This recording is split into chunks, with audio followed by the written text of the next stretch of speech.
forces, cyber and intelligence expertise, and with significant financial support. We also discussed the presence of Russian forces in the Georgian regions of Abkhazia and South Ossetia, and the vote of the Russian Duma recommending the recognition of the non-government controlled areas of Donetsk and Luhansk.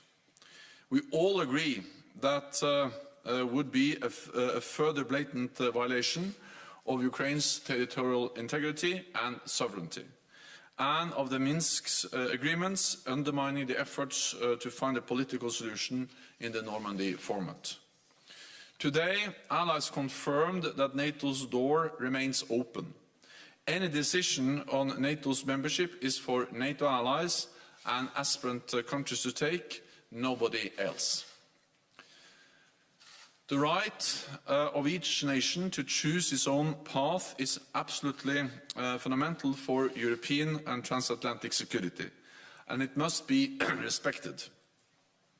NATO allies restated their strong support for the sovereignty and territorial integrity of both Georgia and Ukraine. We cannot accept a return to an age of spheres of influence, where big powers bully, intimidate, or dictate to others. There can be no decisions about Ukraine without Ukraine, and no decisions about Georgia without Georgia. We agreed that in times of tension, dialogue is even more important. NATO remains open to engaging with Russia in good faith. Allies are ready to sit down with Russia in the NATO-Russia Council, address a wide range of issues and find common ground. In the final session of our ministerial, we met with our close partners Finland, Sweden and the European Union. We share the same values, we face the same challenges, and the crisis in and around Ukraine affects us all. So we agree that it is even more important now that we continue to work together and complement each other's efforts to bring this crisis to a peaceful solution. With that, I'm ready to take your questions. Okay, we'll go to Wall Street Journal. Thank you very much. Dan Michaels with the Wall Street Journal. Are you concerned, Mr. Secretary General, that comments, reports today out of Russia about hostilities around Donbás, firing and possible incursions could be used as a pretext for Russia to attack? So we are concerned that Russia is trying to stage a pretext for an armed attack against Ukraine. It is still no clarity, no certainty about the Russian intentions. We don't know what will happen, but what we do know is that Russia has amassed the biggest force we have seen in Europe for decades in and around Ukraine. And we also know that there are many Russian intelligence officers operating in Ukraine. They are present in Donbás, and we have seen attempts to stage a pretext, false flag operations to provide an excuse for invading Ukraine. So, of course, this is of concern. I cannot go into the details of the different reports, but this is the reason why we are so closely monitoring what is going on, and also why NATO allies have exposed the Russian actions, the Russian plans, and the Russian efforts when it comes to disinformation. Because we believe that that makes it harder for them to act, harder for them to invade Ukraine, and we continue to call on Russia to de-escalate, to withdraw forces, and to engage in a political dialogue with NATO and NATO allies. Okay, we'll go to BBC. Thank you, Secretary General. I mean, you know, you've accused Russia of disinformation. I just wonder whether they could make the same charges at the NATO alliance. There were predictions, for example, that there might be an invasion on the 16th, which never happened. Russia has always said it's not intending to invade Ukraine. accepting that they've got more than 100,000 troops. Also, you're saying, you know, we're not clear as to how many troops there are. Are there 100,000, more than 100,000, 130,000, 170,000, 150,000 is the other figure. So I just wonder, is there a danger that, you know, in accusing Russia of disinformation, they can just turn to you and say, you've put out disinformation about coups that haven't happened, about false flag operations that haven't happened. How would you respond to that? Partly by just referring to that what we have described are facts on the ground. And of course we have shared intelligence, we have shared information we have collected, but this is also information which is now available for everyone. It's something you can monitor by commercial satellites. So actually now no one is trying to deny the fact that Russia has a large force on the border of Ukraine. So that's publicly available information. What nobody knows, and we have been clear about that the whole time, is that we know their capacity, we know the forces they have amassed, but of course we don't know with certainty their intentions. But if you combine what we know about their forces, what we know about the threatening rhetoric, they have stated clearly that if you don't meet their demands, there will be military technical consequences. And we know the track record of Russia. They have used force against Ukraine before. If you combine that, and on top of that also put the fact that they have a lot of intelligence officers operating inside Ukraine, if you combine all of that, there is reason to be seriously concerned. And that's the reason why we are conveying so clearly that if they use force, it will have a high cost for Russia. That's why NATO allies provide support to Ukraine so they can defend themselves, and also why we have increased the presence of NATO troops in the east. All of this we do to try to prevent an attack on Ukraine.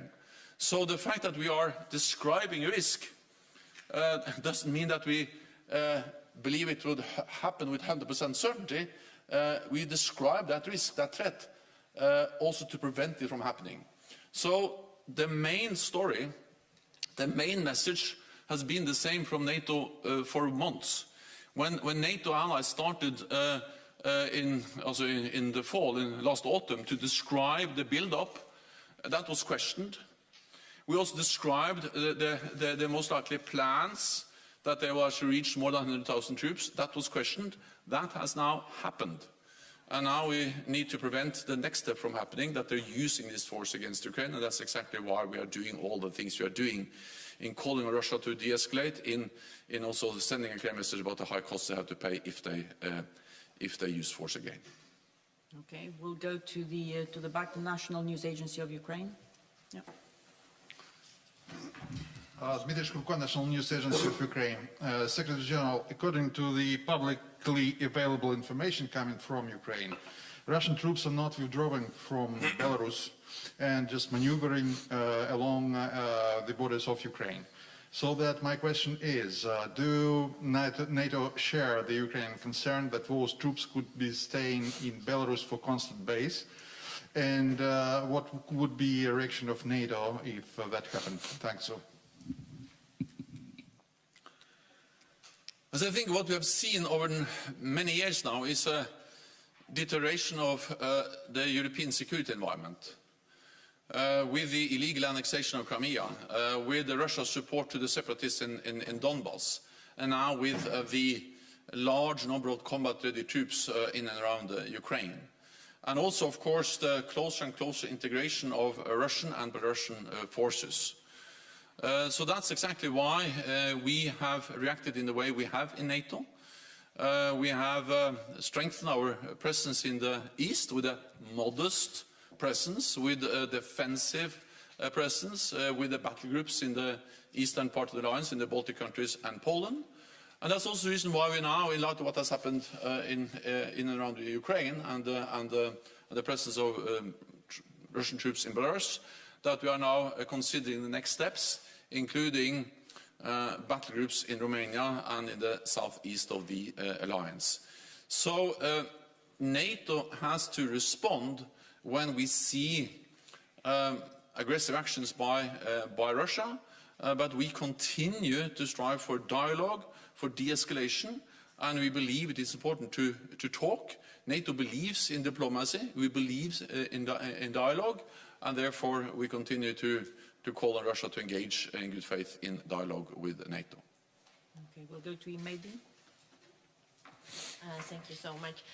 Mr. Secretary General, can you tell us more about the meeting with the defense minister from Georgia? And we are waiting also NATO-Georgia exercises in March. And the second point, Mr. Zelensky today said Ukraine is welcome to NATO, yet not all members of the alliance. How would you respond to that? Thank you so much. So we had a good meeting with both the defense minister from Georgia and Ukraine. I think in that meeting allies expressed very strongly their support to both countries, their territorial integrity and sovereignty. And allies provide support to Georgia and Ukraine in different ways. We do it in the NATO framework. We provide bilateral support, training, capacity building. And there will be an exercise in Georgia later on this year, and of course NATO will be part of that because it's an exercise we do together, and it demonstrates in a way how we are working closely together. The Black Sea region is of strategic importance for NATO.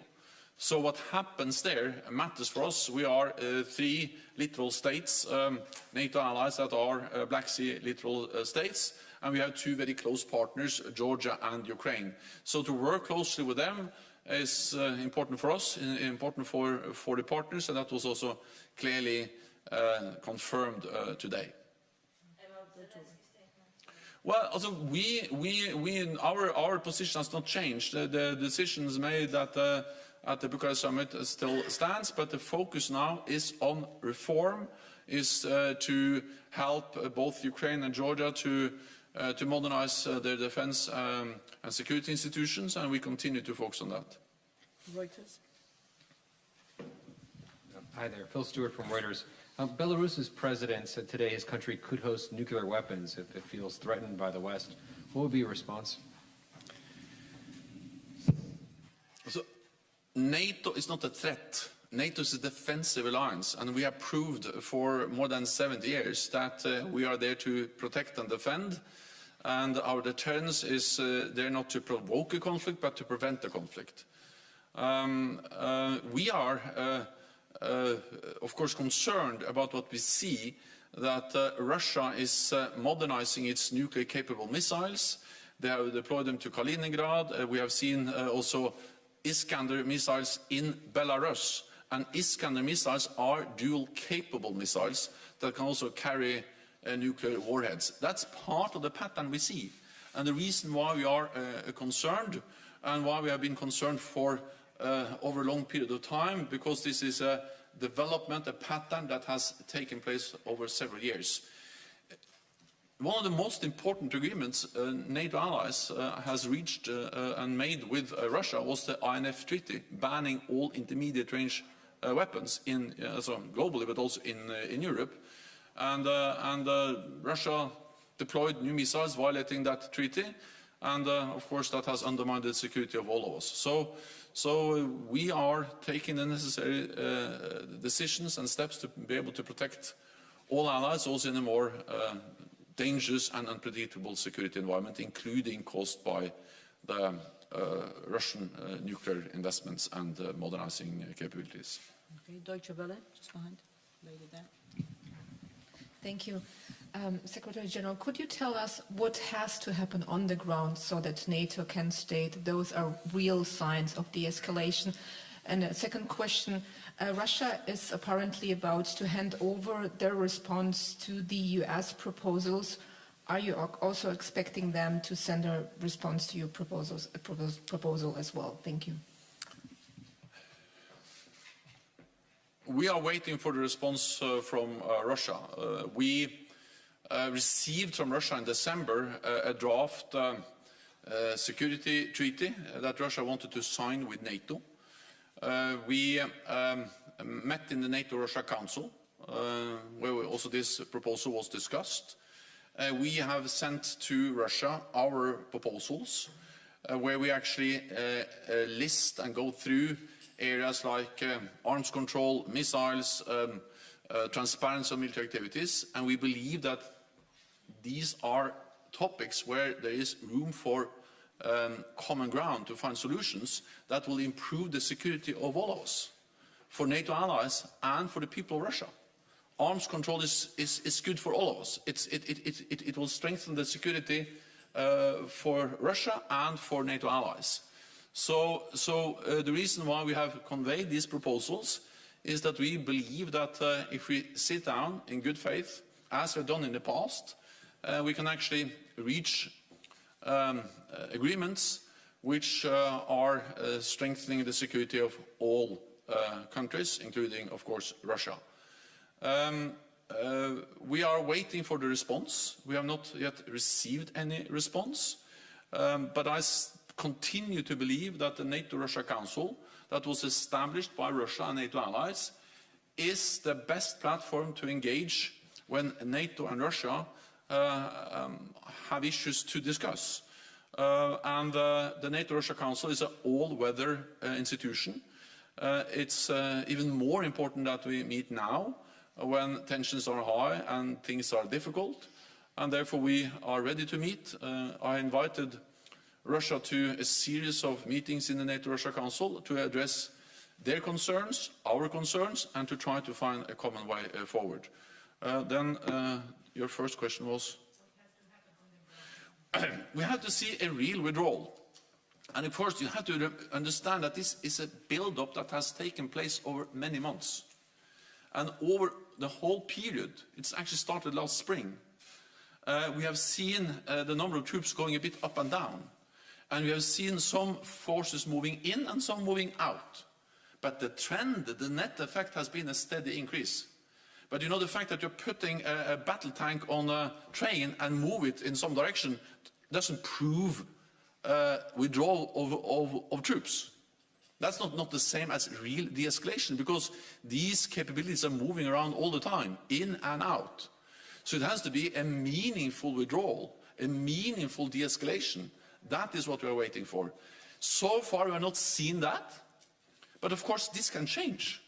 And that's exactly what we are hoping and working for, that we see that Russia actually does what they are saying, that we see a real, significant, meaningful reduction of the Russian troops in and around Ukraine. Okay, we'll try to take two quick questions online. Fox News, Greg Falkett. Thank you, Juana, and thank you, Mr. Secretary General. My question is this, Secretary General, from the latest information that you are receiving, all the reports on the Russian troop movements, does Russia have enough troops, have enough hardware on its borders with Ukraine to stage an invasion now? And if so, what could that invasion look like? They have enough troops and enough capabilities to launch a full-fledged invasion of Ukraine with very little or no warning time. And that is what makes the situation so dangerous. So we know about their capabilities, but of course we don't know with certainty about their intentions. So it remains to be seen what they actually do. But you have so many combat-ready troops in and around Ukraine. It's not a normal exercise. It's not a normal, in a way, activity on your own territory. This is something which is threatening an independent sovereign nation, and they can launch an attack with with hardly any warning time at all. And that's the danger. And that's the reason why we continue to call on them to de-escalate. It's never too late to de-escalate. It's never too late to find a political solution, and we are ready to sit down and address their concerns and find common ground for a political solution. And for the last question, we'll go to Financial Times and John Paul Rathbone. Thanks very much for this, Secretary General. I'm just wondering what would happen if we're heading for a situation not of war or peace, but of sustained pressure. What does that mean for NATO and its allies, especially in terms of sanctions and what might trigger them? Thank you. Regrettably, I think what we are seeing now is a kind of new normal for European security, because we have seen this trend over many years, where Russia contests fundamental principles for European security, and where they are where they are willing to use force, as they've done against Ukraine, Georgia, but also to threaten with the use of force to intimidate countries in Europe. We have seen this development over some time, especially since 2014. And that's the reason why NATO has responded, because we don't have any choice than to make sure that we continue to preserve peace and continue to prevent any room for miscalculation, misunderstanding about our ability to defend and protect all allies. So we have increased our presence in the eastern part of the alliance. We are now actually, we have decided at this defense ministerial meeting that we have asked our military commanders to look into advice on the next steps for a more longer-term increased presence in the eastern part of the alliance, including with battle groups in Romania and other countries in the east, central and southeast of the alliance. For me, this just underlines the importance of NATO's dual track.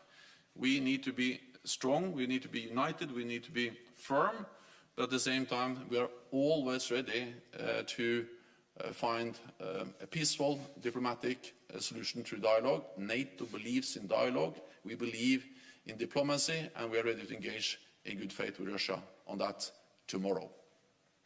Thank you very much. This concludes this press conference. Thank you. Thank you.